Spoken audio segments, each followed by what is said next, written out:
वासुदेवेन्द्र योग नत्वा ज्ञानप्रदं गुरुं मुमुक्षूणां हितार्थाय तत्त्वबोधोऽभिधीयते। नित्यं शुद्धं निराभासं निराकारं निरञ्जनं नित्यबोधं चिदानन्दं गुरुं ब्रह्म नमाम्यहम्।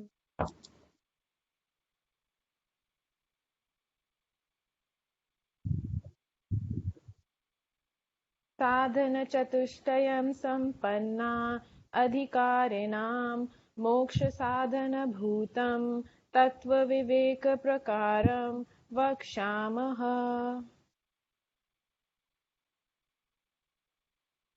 साधनचतुष्टयं किम्?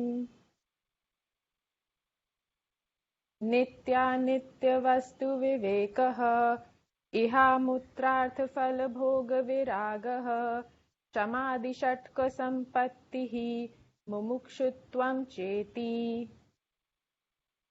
नित्यानित्यवस्तुविवेकः कः? नित्यावस्त्वेकं ब्रह्म तद्व्यतिरिक्तं सर्वमनित्यम्।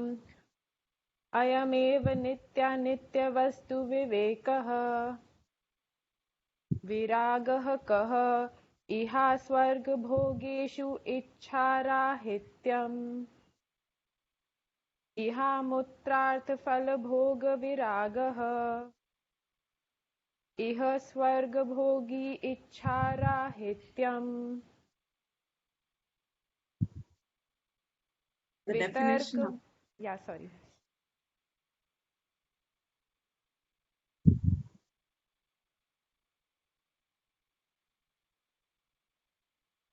Continue, Divya. प्रतिपक्ष भावना वितर्क बाधने प्रतिपक्ष भावनम। Correct. So,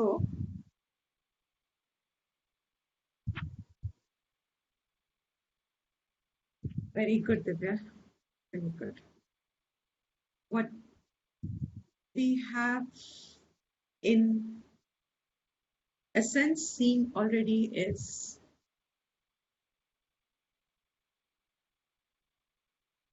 the capacity or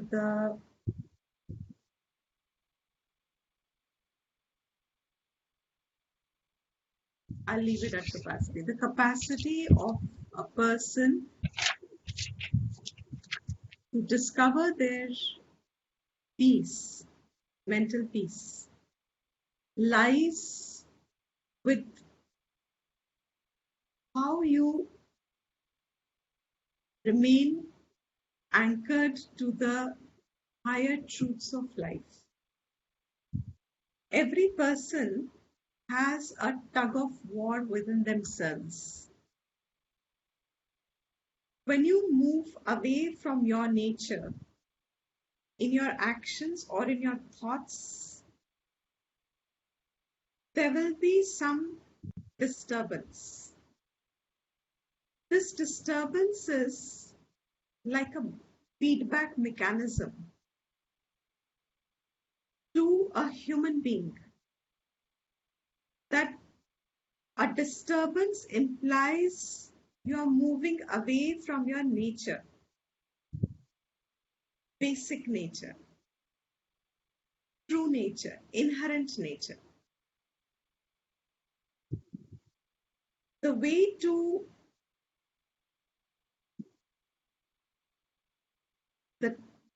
be disturbed, or what causes disturbances, more and more we operate on ragadvesh,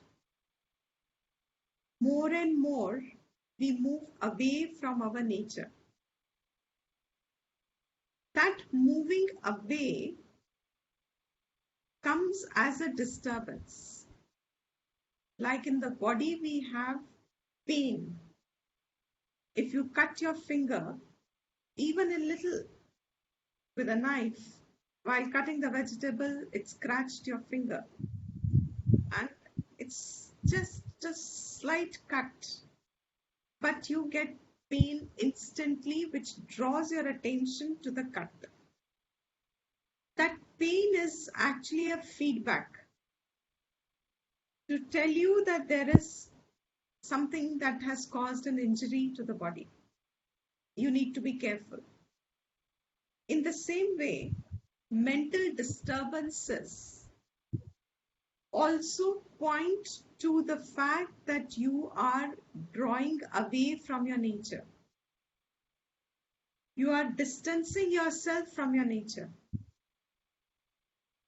More and more one acts on Ragadvesh, more and more Ragadvesh is powerful in a person, that much this person is going to be disturbed. And that disturbance is an indicator of you moving away, the person moving away from their inherent nature.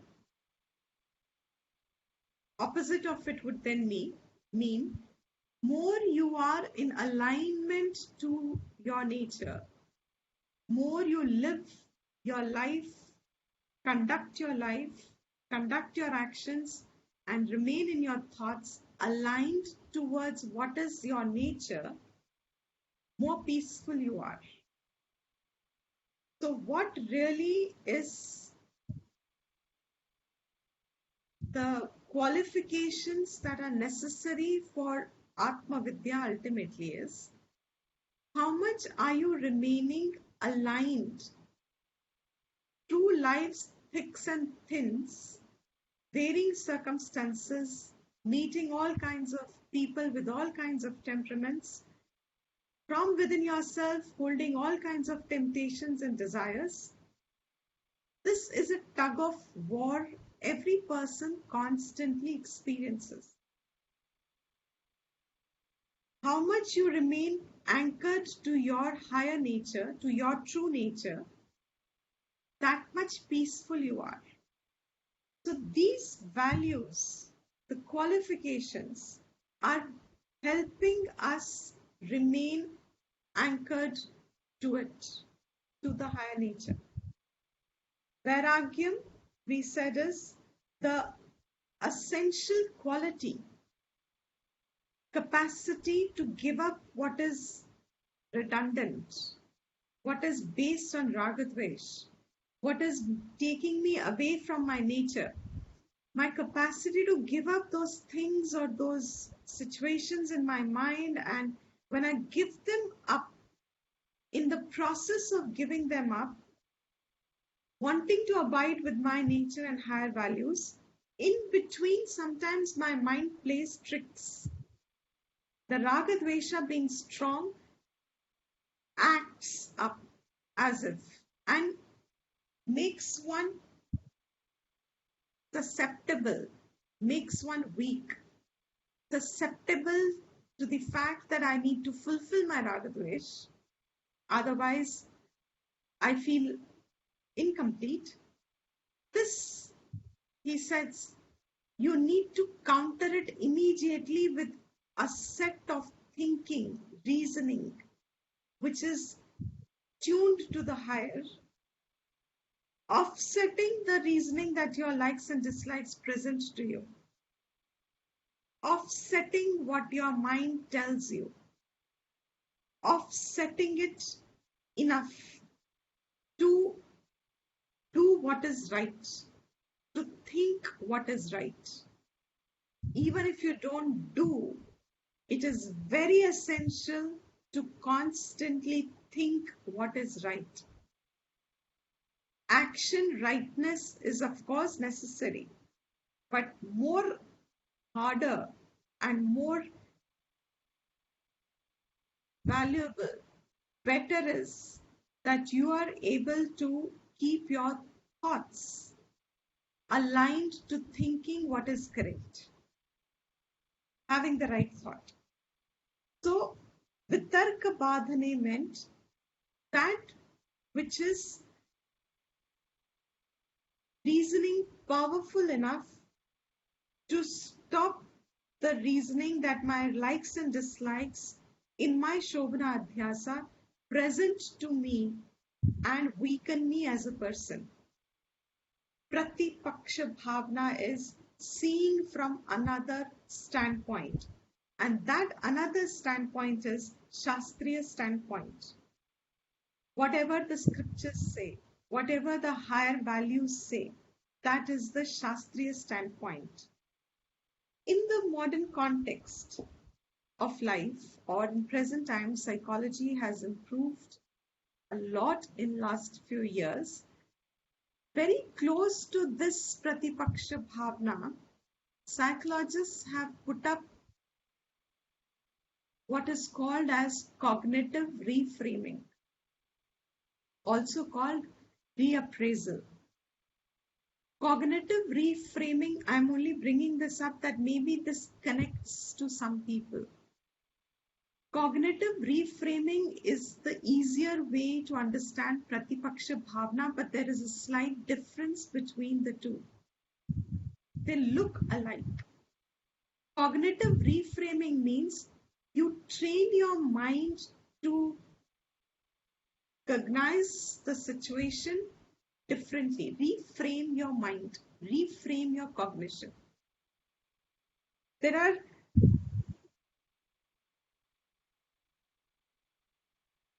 say an example I said yesterday. A very general example,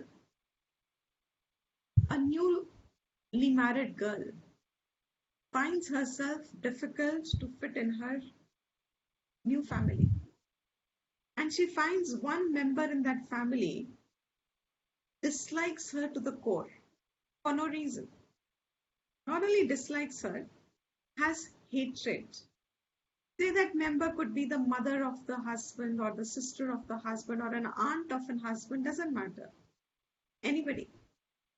But this young person, girl, whoever, newly married, for no reason finds that there is someone who hates her in the new environment.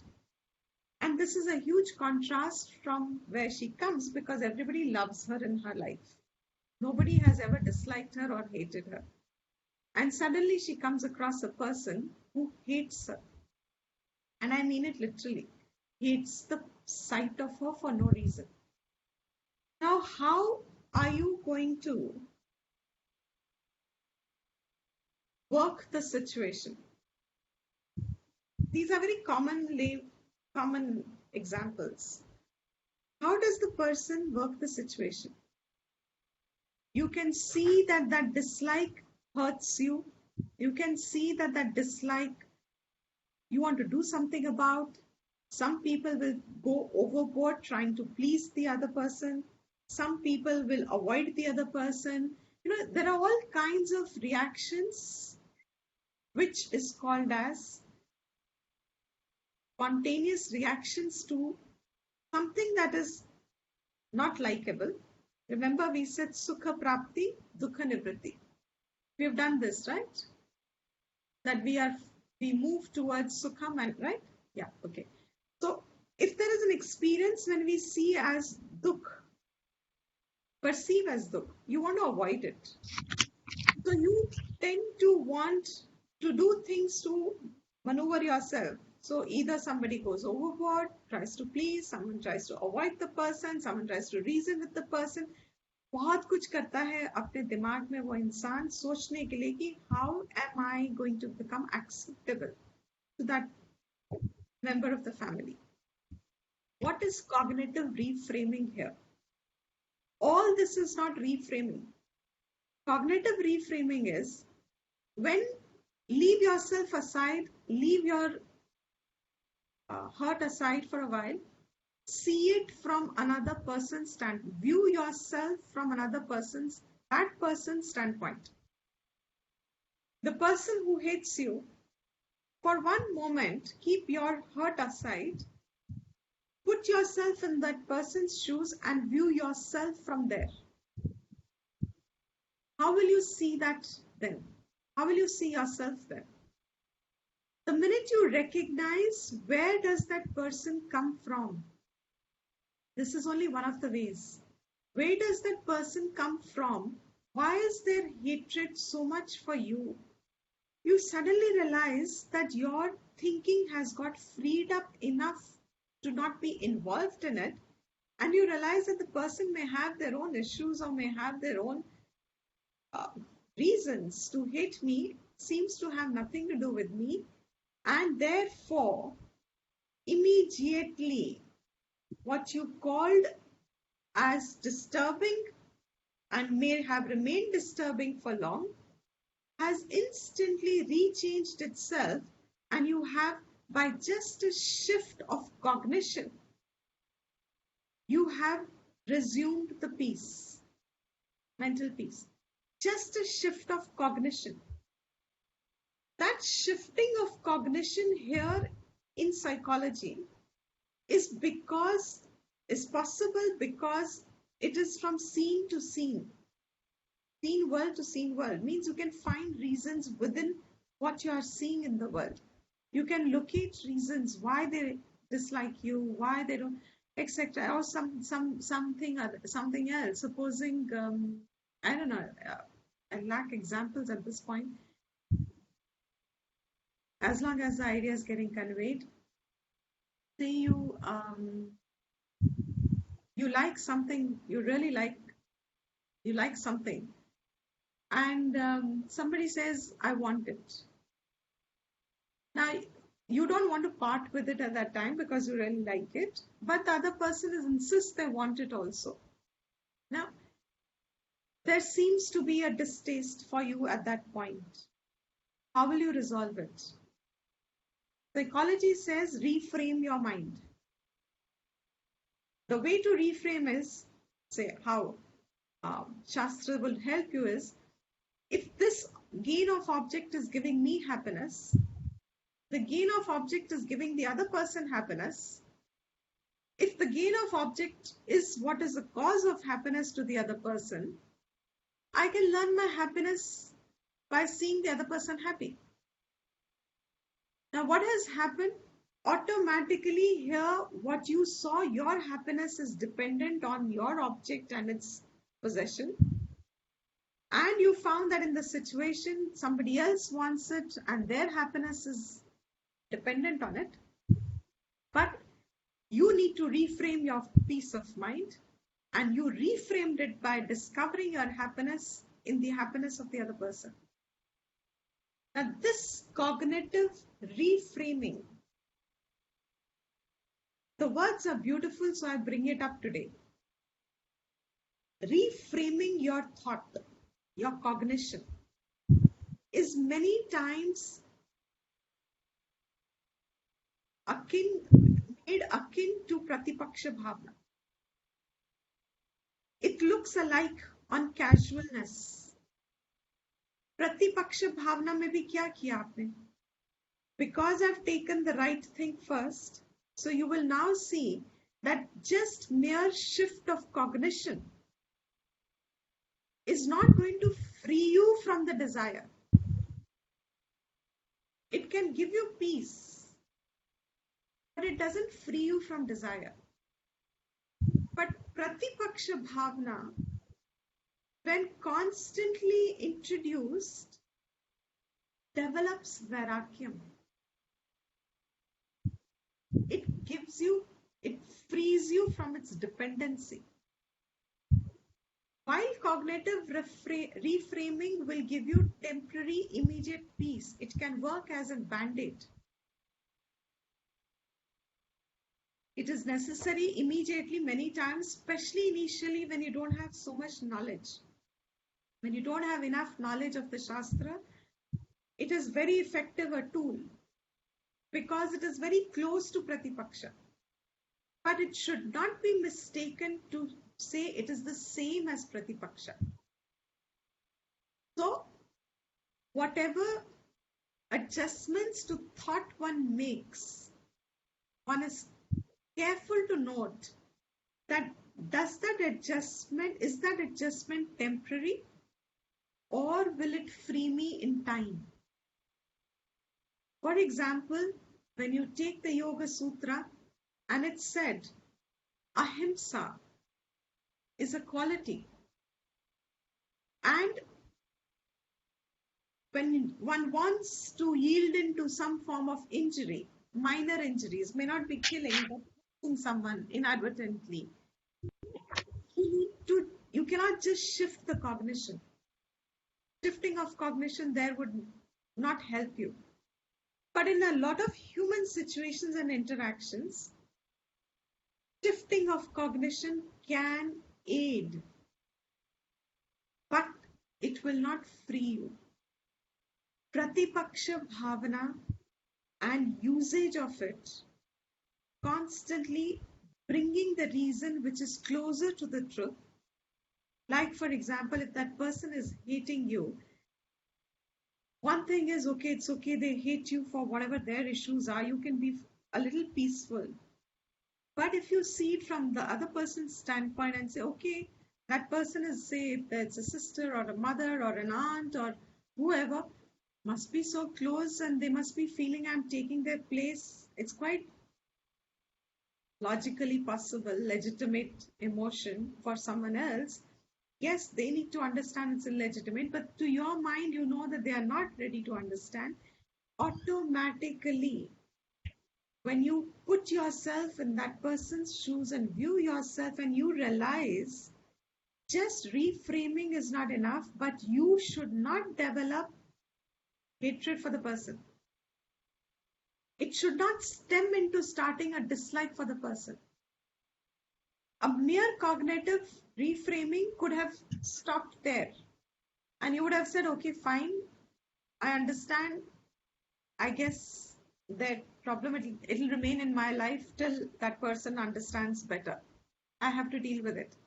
But if you understand Pratipaksha Bhavna, you will appreciate that because this is a constant recurring thing, it has in it a potential to develop a simultaneous ill feeling in yourself.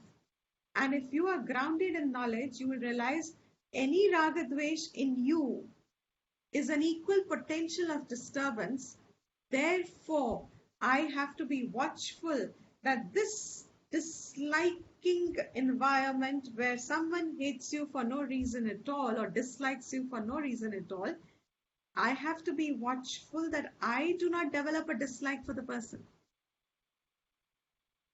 I hope I'm elaborate enough. Now, this maintenance of your health of your own self, mind, health, your mind's health, despite obstacles from outside, despite contrary things outside, that is the value of Pratipaksha. In the Gita, I'll bring up another share.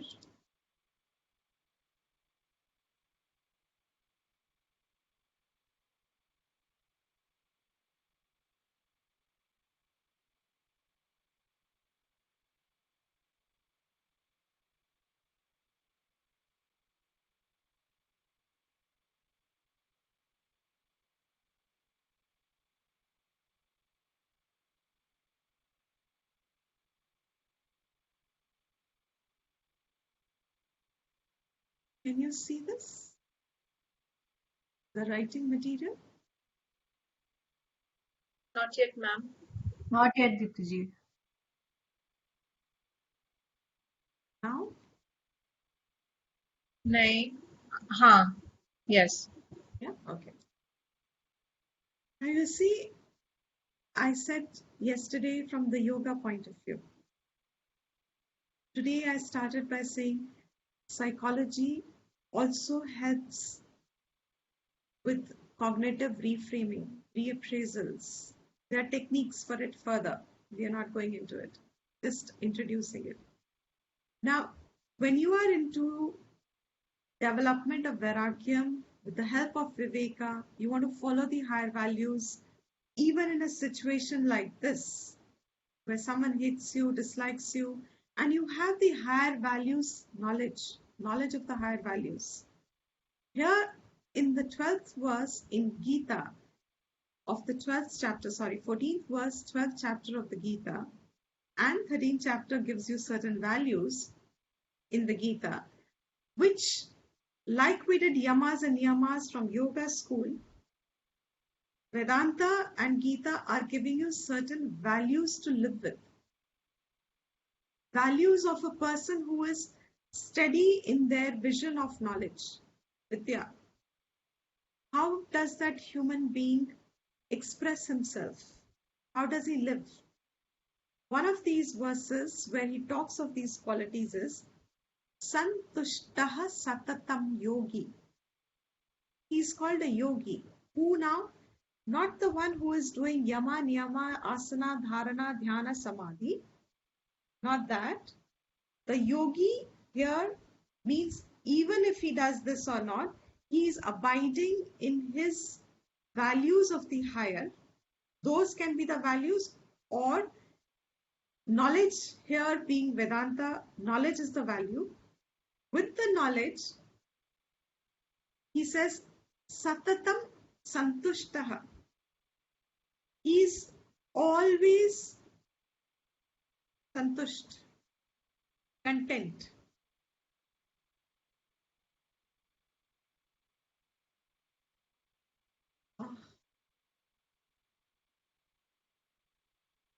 I had to do 13th verse, sorry. Of course, this one is 14th verse is, I'll finish it for its sake. He is a yogi, yatatma drida nishchayaha, who is drida in his nishchay. The one who is drid in his nishchay, mayyarpita manaha buddhihi.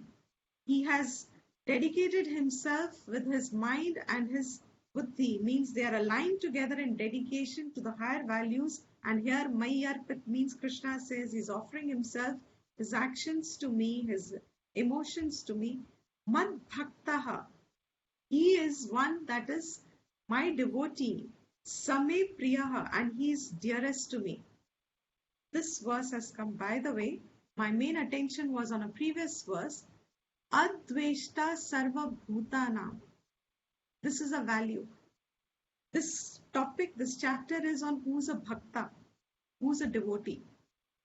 And the 14th verse said, who is the devotee? He says those who are pursuing these values with complete devotion, offering it to me, is called a devotee, not the one who only worships. So he says, Adveshta sarva bhutanam, the one who has no ill feeling, no dvesh for nobody. Sarva bhuta, for all beings, he has no dvesh. Not only that, maitraha, he's friendly, a person who is friendly. So the person who has no ill feeling for nobody, who is also friendly. Karuna eva, he has karuna, he has compassion. It means compassion always comes when you understand other people from their standpoint. Whenever you see someone from their standpoint, even if they are wronging you, you still will appreciate them for their standpoint and see there's no ill feeling for them then. Karuna evacha nirmama, without mindness. Mindness means mama ke bina, ye mera, ye mera, ye mera, ye mera, without the sense of possession.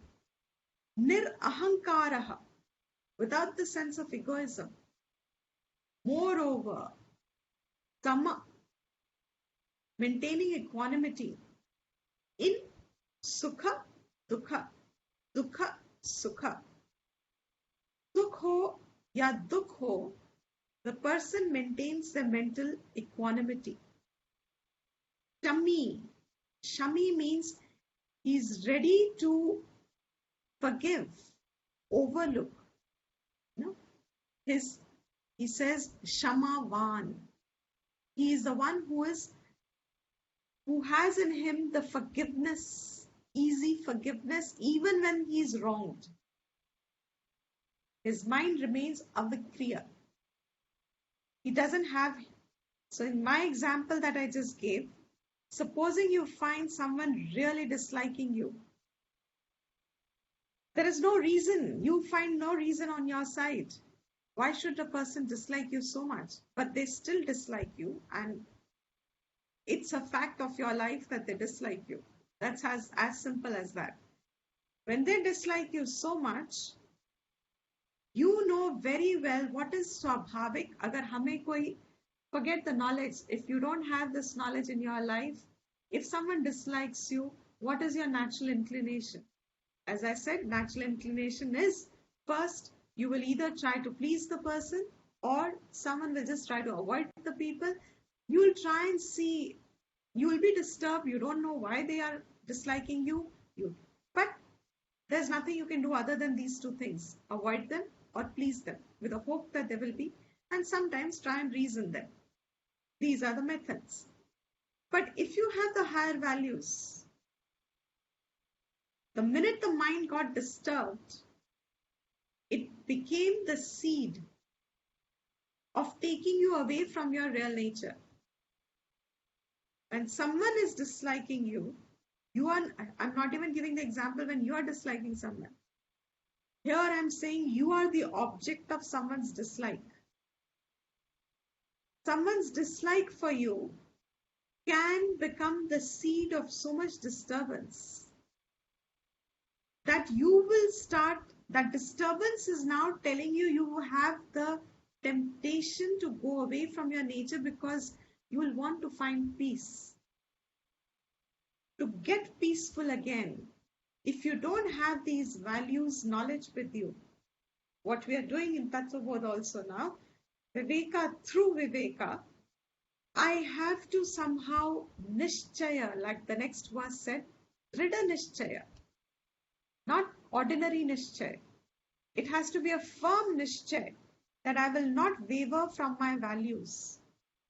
And in that attempt, when I want to quieten myself, and I see that adveshta is a higher value, let me have no hate for no being. Let me have no dislike for no being. And having no dislike for no being amounts to saying that despite people not liking me, I will still have no dislike for them. One of the very tough things to do, I would presume mostly in the beginning people. It is tough to like someone when someone doesn't like you. And here the question is not of developing a like.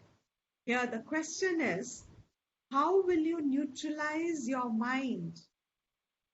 Regain the balance of your mind in common situations like these. This was an example taken.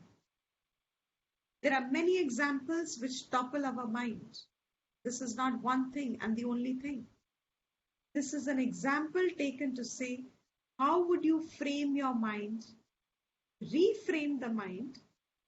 Immediately you may use reframing, but ultimately if you have to be free of it, you will have to abide in these, and at that time pratipaksha becomes very necessary to argue with yourself, to come up with the right reasons. That yes, like for example, if I say, okay, if I just linger a little in my thought, somebody dislikes me one odd time, it's okay, yeah, let me also dislike the person. Now it's okay, after all it's justified, वो मुझे पसंद नहीं करते, तो मुझे क्यों उन्हें पसंद करने की जरूरत है, मुझे पसंद तो छोड़ दो, मुझे रिश्ता रखने की क्या जरूरत है. And when I start saying that, and instantly I have to bring into my mind adveshta sarva bhutanam. The minute I am even allowing myself the liberty of entertaining a thought, I would call it negative here, a negative thought in myself, the minute I'm allowing myself a liberty to entertain a negative thought, I am already becoming susceptible to its growth in me, and therefore I will move away from my nature, and my peace will definitely be destroyed tomorrow. It has nothing to do with the other person. I am the one who sowed the seed of my own disturbance, not the other person. So pratipaksha constantly helps to neutralize either rag or dvesh. Rag is much easier to handle, therefore I have taken dvesh as an example. When you like something, it's okay to develop vairagyam from it. It's okay, I can be fine without it. But when someone has dislike for you or you dislike someone, it is very difficult to grow out of it because the dislike almost capsules you. The dislikes engulfs the person, makes the person bitter there afterwards, and the downfall of the person starts. So, cognitive reframing has many aspects to it, has many techniques to it. You can, in your mind, see it from their standpoint. In your mind, you can devalue what their importance to you. In your mind, you can give them a benefit of doubt, so that you don't get affected by it. You don't get, but you have to be watchful. Is from where Pratipaksha will step in. You have to be watchful that you do not develop further the dislike or slip into hatred for them. And there are many these values over here which Vedanta says you abide by. So, Vairagyam would mean having control over your raga and dvesh, managing the Pratipaksha, with the help of Pratipaksha, managing Shobhana Adhyasa.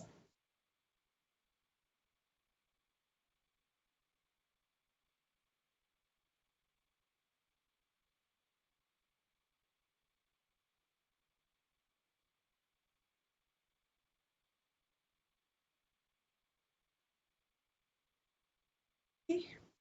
So I think with this, I am now concluding the topic of Vairagyam here. Just to take a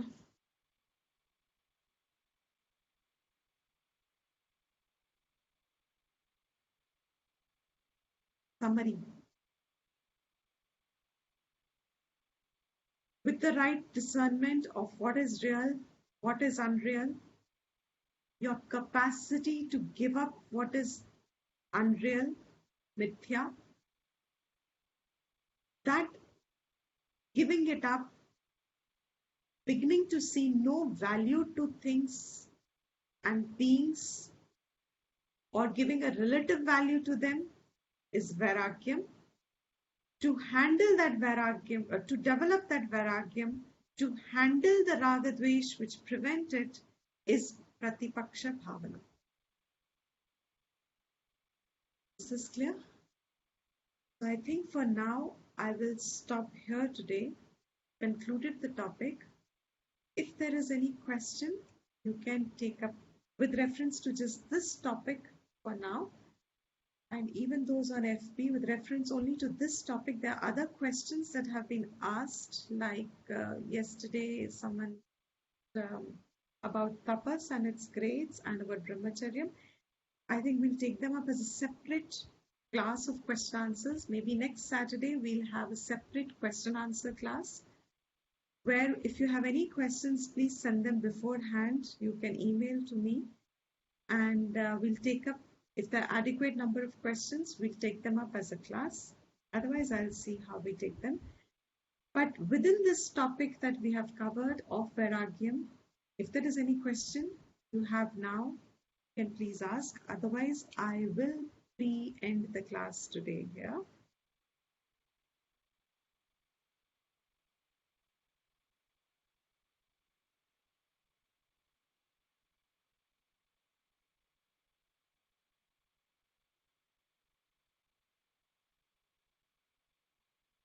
Sorry, can't hear you, Aditi.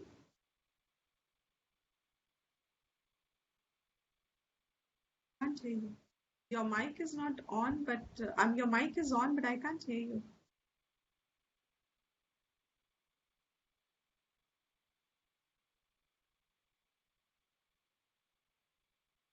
Great.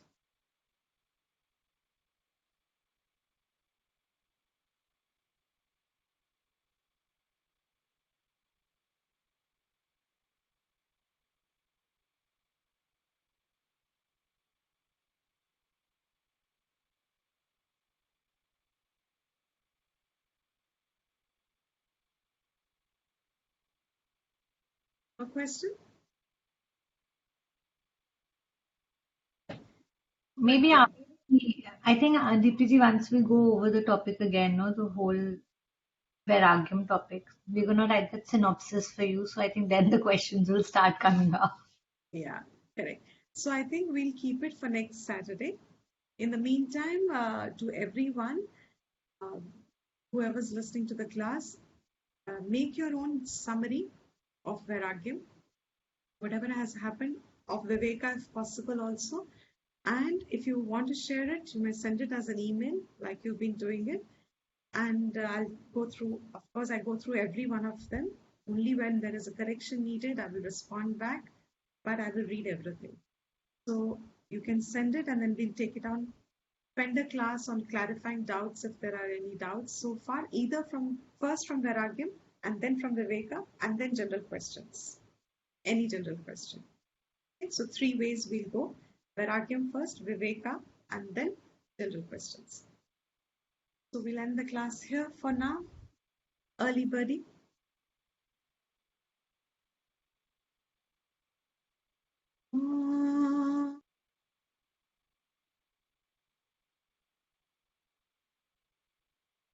सर्वेषां हिनः सन्तु सर्वे भवन्तु सुखिनः सर्वे सन्तु निरामया सर्वे भद्राणि पश्यन्तु मा कश्चित् दुःखभाग् भवेत्